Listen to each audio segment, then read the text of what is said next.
Qaraciyər köçürülməsi əməliyyatlarında biz xüsusi hüceyrə qoruyucu cihazdan istifadə edirik. Hüceyrə qoruyucu cihazın mənası nədən ibarətdir? Cərrahi əməliyyatdan, cərrahi sahədən ora toplanan qanı xüsusi xətlərlə yığır, toplayır xüsusi filtrə. Qarın boşluğuna tökülən qan fizioloji məhlulla bir yerdə gəlir bu rezervuara. Rezervuarda filtrlərdən keçir. Burada sentrifuqadan ayrılır. Yəni bu qanın tərkibində plazma var, cərrahi sahədən olan deməli mayelər var və yaxud toxumalar var.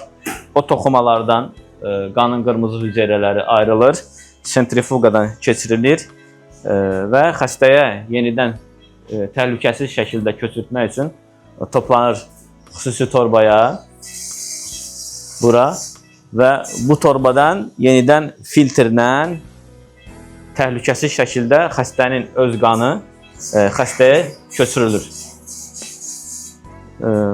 Bunun məqsədi nədən ibarətdir?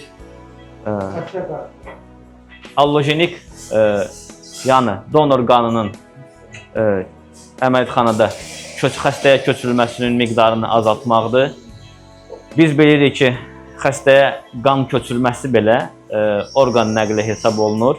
Yəni, hər orqan nəqlinin də, yəni qan köçürülməsinin də öz yan təsirləri ola bilər. Bura müxtəlif anafilaksik reaksiyalar və yaxud da ki, autoimmun reaksiyalar aiddir. Hansılar ki, qan köçürülmə zamanı xəstədə baş verə bilər. Əgər xəstənin öz qanını təmizləyib yenidən qırmızı hüceyrələrini xəstəyə köçürdürüksə, biz bilavasitə bu ağırlaşmaların qarşısını bu cihaz vasitəsilə ala bilirik. Biz istifadə etdiyimiz hüceyrə qoruyucu cihaz Fresenius şirkətinin deməli cihazıdır.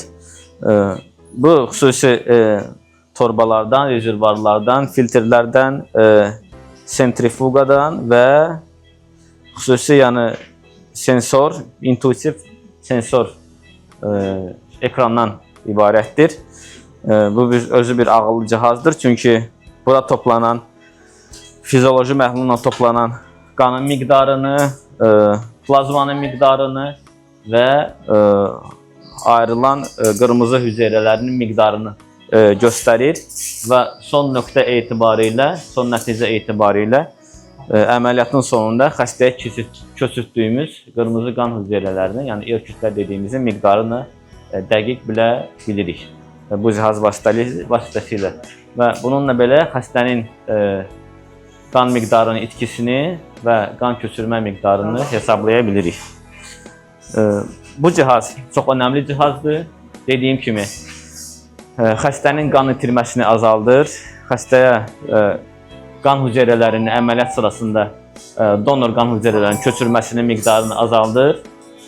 Ona bağlı yan təsirlərini azaldır və yəni major, yəni böyük əməliyyatlarda, qan itkisi ola biləcək əməliyyatlarda çox asanlıqla istifadə oluna bilər. Və bu cihazı istifadə zamanı single use, yəni bir dəfəlik istifadə olunan setlər quraşdırılır cihaza. Toplanan qan dediyim kimi yenidən yəni antikoagulantla yuyulur ki, laxtalanmasın. Bu şəkildə təhlükəsiz toplanmış qan hüceyrələri xəstəyə köçürülə bilir.